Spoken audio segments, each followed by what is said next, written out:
Yo, what's poppin' everyone? Welcome back to the channel. Zach Lesage here. Today we're going to be covering over the top 10 best decks in the format as we approach the Charlotte Regional Championships. Whether you're playing in Charlotte, playing in locals, or playing online, this video is here to help you learn what the top 10 decks are in formats. In the pinned comment below, you will see some spoilers there. It's going to have access to all the lists that you can copy and paste right into PTCG Live. So if you need any of the cards for those decks, hit up our sponsors in the description below and check that out. Give this video a like, and let's jump into our number 10 spot. Kicking things off at number 10 is Chien-Pao EX with Baxcalibur. Now, this is a deck that's fallen off the top 10 list for the past little bit, but it seems pretty well positioned in our metagame going forward, having a decent matchup against Charizard and some other decks in the top 10. Is this deck always going to be here? I'm honestly not sure, but I do have to give a shout out to Jared Grimes and Grant Shen for coming up with this awesome list. They cut the iron hands from the deck because that's been slowing down the consistency and went all the way back to the basics of the list that we're seeing success. Sounds like a no-brainer, but no one else was doing it, and here we have it back in the top 10 list. Is it going to stay? Honestly, not sure. And again, I do want to let everyone know that you can put all your guesses in the comments below, and I will get back to all of your guesses. Is there a deck here that you don't see? Let me know, and maybe we'll make it into the future list. I'll just have to think about it. Sometimes I forget about the decks, you know what I'm saying? But Chien-Pao seems okay for now, and putting it at a base number 10 is relatively where I'd put it in the metagame. Maybe it will rise. We will find out, but let's see what's going in at number 9. Gouging its way all the way to number 9 is Roaring Moon EX with Radiant Greninja. So this build I've actually updated a little bit to include some other cards like Emergency Jelly, and I actually like Pokestop more than I like Town Store. Is this the most ideal way to play it, or is it better to be playing Ross Cawthon's Dark Only build?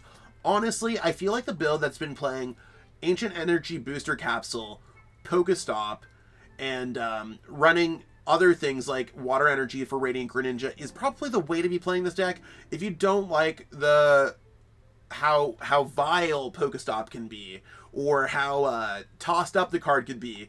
I'm trying to find a different word, but I just don't have it in my head yet, you know what I'm saying? I do think that we could switch that for Town Store if you want to.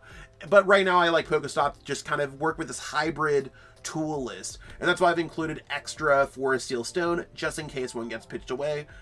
I think this list is cool, and this is relatively where I'd be at if I was running a Roaring Moon deck tomorrow. So, cool list, give it a try, see if you like it, but I think Roaring Moon is seeing more and more success right now, and it's knocking a few decks out of this list, like Rapid Strike. Rapid Strike is not going to be above here. It did not make the list. I think it's at 11th this week. Photon blasting its way into number 8 is going to be Miraidon EX, the regular version of the deck, not the Turbo. Miraidon EX is kind of like falling down the ranks because it does not really find too many strong matchups in the top 10. Gardevoir might be rising up a little bit, but that's not nearly enough for Miraidon to hang on to the coattails. Because when you get up to the top, you realize that Charizard's a tough matchup, and even the tech of Tapu Koko EX gives you a tough time against the switches that the new Charizard builds are playing. I've since replaced the Tapu Koko EX for a Luxray V in Nick Moffat's build, so that we're able to go with 4 Steel Stone onto that Pokemon, and it has a Paralysis attack, and it has a way for us to maybe rip a card out of our opponent's hand with Judge Path. I think it's interesting enough to include in this deck. Maybe we'll see it playing out for the rest of the tournament, or like we'll see how like things play out at Charlotte. But right now, Miraidon's chilling at number 8, and I feel relatively safe about that. However, I do want to note, if you are a fan of Miraidon EX, this deck can see success just to how vicious it can be in those first early turns. So like Roaring Moon, it doesn't matter what you're playing against. Sometimes you're going to beat your opponents. Flower selecting its way into number 7, and jumping right back into this list is Lost Zone RadZard, and I included Roaring Moon in this build because I think the Roaring Moon stitches this deck together. So we're taking kind of some inspiration from where LAIC left off back in November, and really putting it towards where I think Roaring Moon might be necessary in this deck. Because we see Roaring Moon being good against Charizard, it's good against Tina, it's good against Snorlax, it's good against Rapid Strike, and that's really a lot of the matchups that this deck might struggle against from time to time. Whereas the rest of the time, you're good against Tina, which is seeing a lot of success. You could hold your own against against a Gardevoir deck. So I just think that this kind of build is well positioned in the metagame. 7th is really as far as I'd want to put it up there. However, I do feel like it could go a little bit further more up after Charlotte. I just can't be like, hey, by the way, this is the #1 deck. It has nothing to back it up with tournament placements lately. But I do think that RadZard might be on the rise. Another deck that I just want to throw out there that did not make this list is there are people playing Lugia, just kind of countering the metagame. So think about it like that. It's something that Lugia might see some success at Charlotte. Just wanted to let everyone know that. But we'll see. It did not make our top 10 list. Almost cracking into the top 5, but falling a little bit short at number 6 is Fusion Mew. Fusion Mew seems pretty well positioned in the metagame. It does have a little bit of a yikes Charizard matchup, but that doesn't mean that it's not unwinnable. There's definitely some ways that you can win against that matchup, maybe even using Ice Cube, Meloetta, single prize cards in general, lost sitting the right things, and of course we have Path to the Peak that can be quite strong in those matchups whenever you're in doubt. Personally, I've been liking the hybrid version of Mew that both Ian Robb and Vance Kelly played to the Portland Regional Championships a little bit more than this build, so maybe I'm taking a personal bias and putting it on this build of Mew. However, I do think that Mew with Fusion Strike package, the whole thing that we have going on here, the list that Maddox made top 4 with at Portland's, is quite good. So give it a try if you're giving this is one of the last few tournaments you could play Mew, or last few major tournaments you could play Mew. So give it a try. Mew is really good. Blocking its way to most of the metagame at number 5 is Snorlax Control. Here we take Cal Connor's list. I cut out the Pokemon headquarters and added Temple of Sinnoh. Cal kind of told me his strategy against Tina, and I was like, yeah, you want to, maybe if we block off their jet energies, Temple of Sinnoh might hit a little bit different. Misfortune Sister away, some of those escape ropes, switch cards, and switch, and we might have a way to win against our most difficult matchup. If this deck can find its way beating Lost Zone decks like Lost Zone Tina, Lost Zone RadZard, and even Lost Zone Paradox build, I honestly think that this deck beats most of the other decks within the top 10. And it just might allow someone to have a crazy run with Snorlax again. So Snorlax is kind of like the deck that we all kind of forget about, but if you are looking to make a deep run, I totally could see Snorlax, if you hit the right decks, having another deep run in Charlotte's. The amount of Tina seeing success might be a little bit scary for some. Gotta give it to Cal. He's found a way to beat it. You know what I'm saying? And maybe he does, maybe he doesn't. Maybe it's going to not work out for every single person. He's the Snorlax master. I'm not. I'm just giving you the facts and the deck lists. So if you like Snorlax, hit that like button. And again, check out all of our sponsors in the description if you are trying to pick up any of the cards for these decks. Or maybe make some pre-orders for Temporal Forces or Paldean Fates. Second, embracing its way all the way to our number 4 spot is Gardevoir EX. Gardevoir EX has kind of had its ups and downs in this format, where it was the best deck in format, then it kind of saw itself a little bit low, now it's kind of falling itself in the middle or the upper middle of the pack, and a lot of it has to do with Bodie Robinson's latest list, where he made top 4 at the Portland Regional Championships. I think that this is like a decidedly finished list of Gardevoir. There's not a single card that I'd really want to change when it comes down to it, and it just seems well positioned in our format, especially as Charizard sees success. It can hold its own against Tina, and I mean, it's Gardevoir, it's just powerful, it's decided. So I mean, if you're looking for a really good stock Gardevoir list, and when I say stock, we have seen Jake Gearhart add in like a 1/1 Deoxys V-Star line in and out of here. That could be cool, but it might not always be for more of a general metagame. So a lot of these lists are general metagame lists or just cutting edge lists. This is where I'd give Gardevoir. I think this is like a solid Gardevoir list if I were to be playing one. Sneaking its way at number 3 is Mew VMAX, the hybrid Path to the Peak build with the 2 Fusion Strike energies.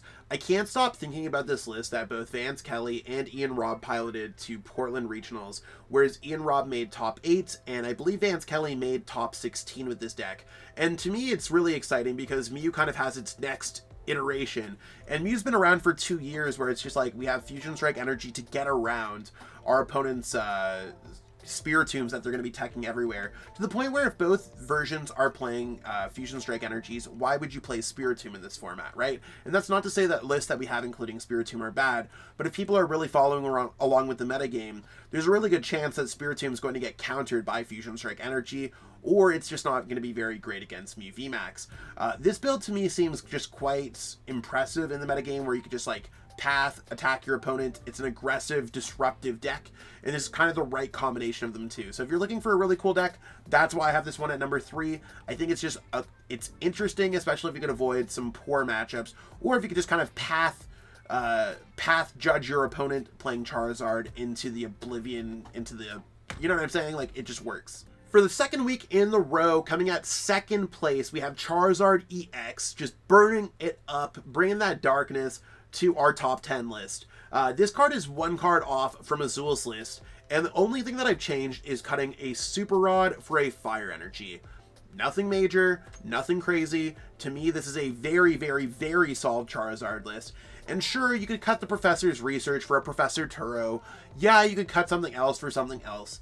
To me, this seems like a very decidedly good deck. The cards that are continuously going around back and forth in my head are, should I cut the supporter slots like Professor's Research for a Minior for Snorlax? The answer is likely no. Could I cut the Artisan for a Stormy Mountains so I could search out Rotom V? Probably no. Could I cut Technical Machine De-Evolution? More and more that I want to just describe Technical De-Evolution, you could bring up your opponent's Pokemon, attack into them, and then de-evolve them all at once, leaving their board helpless. Or maybe you could just be in a pinch, just use De-Evolution Iono, even if your opponent has rare candies left, to bring him back into a situation where they can't evolve right away. I think it adds enough kind of oomph to the format where it's worthwhile to include. But overall, this is Charizard. If you have any questions about the list, let me know in the comments below. Otherwise, I think this is a pretty solid list that a lot of people are going to be playing 98%, 100% of the list that we have here, or Azul's 60 from the top 8, or Azul's winning list from San Antonio. You know what I'm saying? It's got to be one of those lists. What's your best guess at number 1? Let me know. Otherwise, let's jump into it. Here we got it, our number 1 deck, Lost Tina. I mean, if it wasn't Charizard, it was going to be Lost Tina for this format. While Lost Tina might have some counters like Lasso and RadZard rising in the format, this is one of the only few decks that has a solid matchup against almost every single other deck on this list, and it's not really falling beyond like a 60-40. If this deck sets up, it wins. Is John Ang going to win every single regionals that he plays in if he plays Lost Tina again? Likely not. It's really going to be like one of the top players playing this deck, and it could have been John, it could have been Dan Hugar, it could have been Grant Hayes. However, the success that Tina is seeing means that it's a good play if you are a good player with Tina. If you're not a good player with Tina, I'd probably stick to Charizard at this point and hope to avoid the Tinas. However, if you are a good player with Tina, it would probably be a bad time not to play it. It's just a very good deck.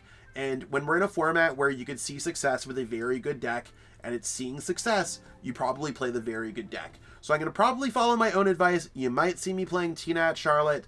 However, I might try that Lasso and Roaring Moon deck and see if I can counter them all. We'll see if it works out. But either way, I'll keep you all updated on the Shuffle channel. Let me close everything else.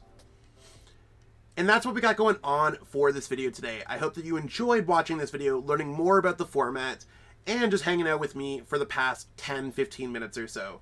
Thank you so much for watching. Again, check out the description for all of the available discounts that we have from all of the sponsors that we have here at the Shuffle Squad. Really appreciate it if you could check them out. Use that discount code. You know what I'm talking about.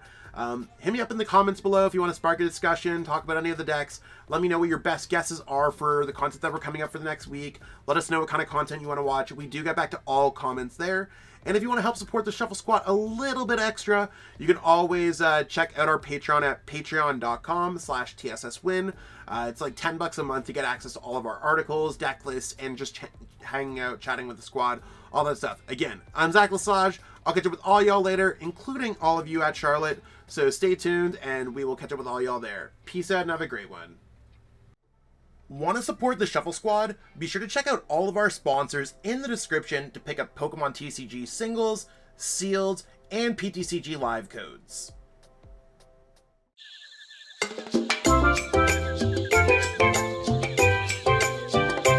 Hey trainers, tired of having too many cards lying around? I know that feeling, and I know what a hassle it is to try and sell those cards. But selling bulk is now easier than ever with TCG Bulk. Find tons of potential buyers in a single place. You just download the app, look for the best buyer near you, and carefully pack your bulk, ship it, and you get paid. It really is that simple. Turn the cards you don't want into the cards you absolutely need for your next deck.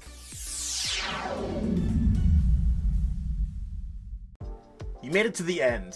Thank you so much for watching this entire video from the Shuffle Squad. Honestly, from the bottom of our hearts, we appreciate each and every person that supports our content, watches what we have going on every single day, every single week, even from time to time, and continuously allows us to have a forum to project our creative content towards the Pokemon TCG community. So if you haven't already, be sure to give this video a like, subscribe to the channel, and even leave a comment to help boost the YouTube algorithm. That being said, we'll catch you with our next video. Thanks again. Take it easy.